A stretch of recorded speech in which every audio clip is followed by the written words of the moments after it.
இந்த தண்ணியில் நம்ம முட்டையை வச்சுக்கலாம். நம்ம அவிச்சி எடுத்துக்கலாம். எத்தனை பேருக்கு சாப்பாடு செய்ய போகிறோமோ அத்தனை முட்டை சேர்த்துக்கலாம்.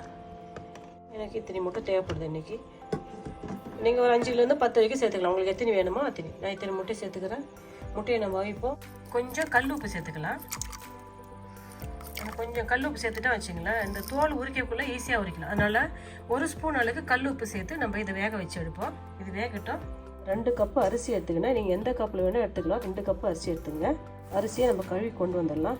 அரிசியை கழுவிட்டு தண்ணியை ஃபில்ட்ரு பண்ணிவிட்டு இதை அப்படியே இருக்கட்டும். முட்டை வெந்துருச்சு. தண்ணி ஃபில்ட்ரு பண்ணிவிட்டு இந்த முட்டை தோலெல்லாம் உரிச்சி கொண்டு வந்துடலாம். முட்டையை நல்லா அழகாக உரிச்சி கொண்டு வந்துட்டோம். எண்ணெய் சேர்த்துக்கலாம்.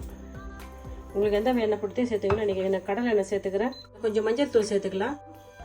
ஒரு 1/2 ஸ்பூன் மிளகாய் தூள் சேர்த்துக்கிறோம். ஆயிடுச்சு. இப்போ நம்ம உரிச்சி வெட்டணும் அந்த முட்டையை நம்ம இதில் போட்டுக்கலாம். முட்டையெல்லாம் சேர்த்துட்டு எண்ணெயிலே கொஞ்சம் லைட்டாக போட்டு பொரிச்சு எடுத்துக்கலாம்.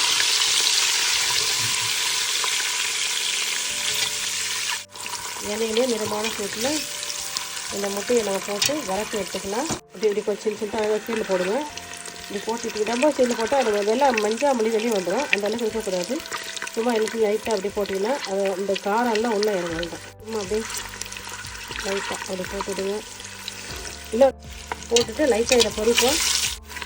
போதும். இதெல்லாம் எடுத்து வச்சிடலாம். 1 வரைக்கும் போதும். எல்லாத்தையும் எடுத்துடலாம்.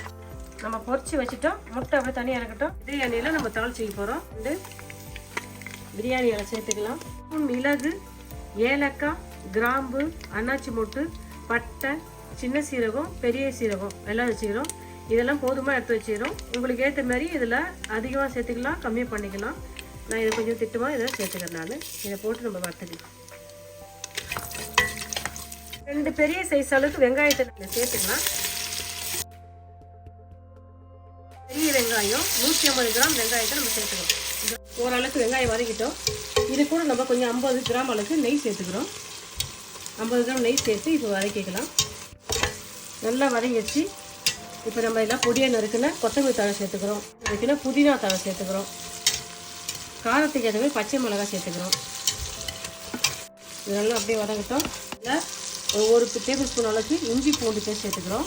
இது நல்லா வதங்கிடுச்சு. இப்போ நம்ம பொடியை நறுக்கி வச்சுருந்தா 2 பெரிய சைஸு தக்காளி பார்த்து சேர்த்துக்கலாம். இது ஒரு 150 கிராம் இருக்கும். நல்லா பொடியாக நறுக்குன்னு 2 பெரிய சைஸ் தக்காளியை போட்டு நம்ம நல்லா அழகாக வதக்கி எடுத்துக்கலாம். அதை நல்லா அழகாக அது வதங்கட்டும். நல்லா தக்காளி வெங்காயம்லாம் அழகாக வதங்குது. 2 ஸ்பூன் மல்லித்தூள் சேர்த்துக்கிறோம். 2 ஸ்பூன் மல்லித்தூள். காரத்துக்கு அதே மிளகாய் தூள் சேர்த்துங்க. 1 ஸ்பூன் மிளகாய் தூள் சேர்த்துக்கிறேன். பிரியாணி மசாலா ஒரு 2 ஸ்பூன் சேர்த்துக்கிறேன். பிரியாணி மசாலா 2 ஸ்பூன் சேர்த்துக்கிறேன். தூளெல்லாம் சேர்த்து இது நல்லா அழகாக வதக்கிக்கலாம். பாருங்க எண்ணெய் அழகாக மசாலாலாம் மிக்ஸ் ஆகி சூப்பராக வந்துடுச்சு. இந்த நேரத்தில் நம்ம கொஞ்சம் தயிர் சேர்த்துக்கிறோம். திட்டமாக கொஞ்சம் தயிர் சேர்த்துக்கலாம். அதில் ஒரு 50 கிராம் தயிர் நல்லா அடித்து வச்சுக்கிறோம். அந்த 50 கிராம் தயிர் சேர்த்து நல்லா அதை கலந்துக்கலாம். கப்பால் நான் 2 கப்பு அரிசி எடுத்து கழுவி தண்ணி வடிகட்டி வச்சுக்கிறேன். இப்போ அந்த 2 கப்புக்கு நான் 4 கப்பு தண்ணி எடுத்து வச்சுக்கிறேன். நான் அழகாக குழம்பு பதக்கிறதுக்கு சூப்பராக வந்துடுச்சு. இந்த நேரத்தில் நம்ம தண்ணியெல்லாம் ஆட் பண்ணிக்கிறோம். 2 கப்பு அரிசிக்கு 4 கப்பு தண்ணி சேர்க்குறேன். நான் உப்பு சேர்த்துக்கலாம். அரிசிக்கு குழம்புக்கெல்லாம் சேர்த்து நான் 2 ஸ்பூன் உப்பு சேர்த்துக்கிறேன். உப்பு பதம் பார்த்துட்டு நீங்கள் உப்பு சேர்த்துங்க. இதை அப்படியே கொண்டே கொதிக்க விடலாம். தண்ணி நல்லா கொதிக்க ஆரம்பிச்சிச்சு. கட்டி வச்சு இந்த அரிசியை சேர்த்துடலாம். இதில் சேர்த்துக்கலாம். அரிசியை சேர்த்துட்டு நம்ம அழகாக அதை கிண்டி விட்டுக்கலாம். உப்பு மசாலா உங்கள் விருப்பப்படி இதை சேர்த்துங்க. இதை அப்படியே நம்ம லைஸாக மிதமான சூட்டில் இதை கொதிக்க வைப்போம், வேக வைப்போம். 3 முட்டை எடுத்து வச்சுக்கிறேன். இந்த முட்டையை நல்லா அழகாக அடிச்சிக்கலாம். இதில் போட்டு கொஞ்சம் பொடி மாஸ் மாதிரி செஞ்சு எடுத்துக்கலாம். 3, 4, 5 உங்களுக்கு தேவைக்கேற்பவே முட்டை நீங்கள் அடித்து எடுத்துக்கலாம். அழகாக இந்த முட்டையை நம்ம செஞ்சு எடுத்துக்கலாம். பொடி மாஸ் மாதிரி செஞ்சு எடுத்துக்கலாம்.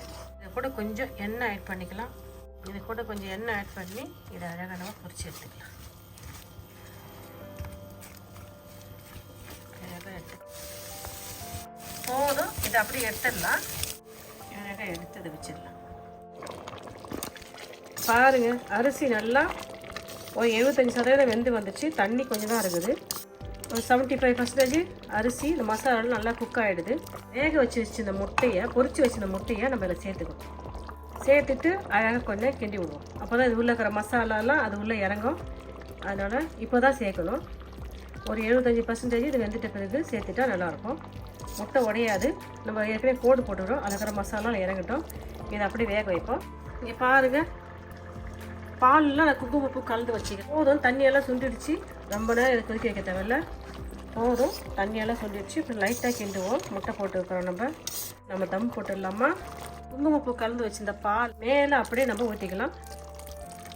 குங்குமப்பூ கலந்து வச்சிருந்த பாலை நம்ம ஊற்றிக்கிறோம். கொஞ்சம் லெமன் ஊற்றிக்கிறோம். லெமன், நெய் கொஞ்சம் சேர்த்துக்கிறோம். நெய் ஒரு 50 கிராம் நெய் சேர்த்துக்கிறோம். பொடியாக நம்ம வச்சிருந்தால முட்டை ஆட் பண்ணிக்கிறோம். அப்படியே ஆட் பண்ணிக்கலாம். முட்டையை சேர்த்துட்டதில் கொத்தமல்லி அப்படியே தூவிக்கலாம். கொஞ்சம் லைட்டாக அப்படியே புதினா கொத்தமல்லி போட்டுட்டு ஓவன் சூடாக இருக்குது. நம்ம நல்ல சூடு ஏறிடுச்சு. சூடு ஏறின பிறகு ஓவனை நம்ம நிறுத்தி வச்சிட்டோம். நம்ம இதுக்கு ஒரு மூடி போட்டுடலாம். மூடி போட்டு தான் வைக்கணும். மூடி போட்டுட்டோம், மூடிடுவோம். 10 நிமிஷம் கழிச்சு நம்ம ஓப்பன் பண்ணலாம். பார்க்கலாமா? செஞ்சுட்டோம், எடுத்து பார்க்கலாம். என்னோட முட்டை பிரியாணி ரெடி ஆகிடுச்சு. பாருங்கள், என்ன அழகாக செஞ்சுட்டேன் முட்டை பிரியாணி. முட்டையெல்லாம் அழகாக உடச்சிக்கலாம். பாருங்கள், என்ன சூப்பராக இருக்குது. வாங்க நம்ம சாப்பிடுவோம். சாதம்லாம் என்ன அழகாக வந்துக்குது பாருங்கள். பாருங்கள், முட்டையெல்லாம் என்ன உடஞ்சி போகல, சூப்பராக வந்துக்குது. சூப்பரான சுவையான அழகான ஆரோக்கியமாக பாருங்கள். பசிக்குதான் பாருங்கள். என்ன ஒரு எளிமையான முறையில் நம்ம முட்டை பிரியாணி செஞ்சுட்டோம். பாருங்கள், முட்டையெல்லாம் என்ன அழகாக மசாலா போட்டு என்ன அழகாக. நீங்கள் சாப்பிட்டு பார்த்து சொல்லுங்கள், நாங்கள் செஞ்ச முட்டை பிரியாணி எப்படி இருக்குதுன்னு சொல்லுங்கள்.